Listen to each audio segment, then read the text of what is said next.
అగోచర విషయాలు అల్లా తెలిపేంత వరకు ప్రవక్తలకు కూడా తెలియదు.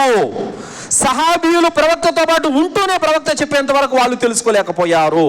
అలాంటిది నిద్రలేసినాంటి అంతరాలు, తంత్రాలు, దారాలు, తాయెత్తులు అని చెప్పి కట్టుకొని వ్యాపారాలు చేసుకునే వీళ్ళకి అగోచర జ్ఞానం ఉందంట.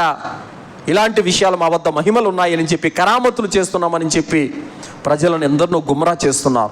కావున ముస్లిం సోదరులారా, ఈ దర్గాల వద్ద జరిగే మాయలో నమ్మగాకండి. ఈ దర్గాల వద్ద జరిగేటువంటి కుతంత్రాలలో పడమాకండి. మీ పరలోకాన్ని పాడు చేసుకోవకండి సోదరులారా. దర్గాలలో జరిగేదంతా షిర్కే, దర్గాలలో జరుగుతున్నదంతా బిదాతు, దర్గాలలో జరుగుతున్నదంతా కూడా ఖురాన్ హదీసుకు వ్యతిరేకమైన పనులే, దర్గాలలో జరుగుతున్నదంతా శైతాను యొక్క కార్యాలు. ఆ దర్గాల వద్దకు వెళ్ళకండి. దర్గాల పిచ్చిలో మాయలో పడకండి. మీ పరలోకాన్ని పాడు చేసుకోకండి. మీ కర్మలను నాశనం చేసుకోకండి.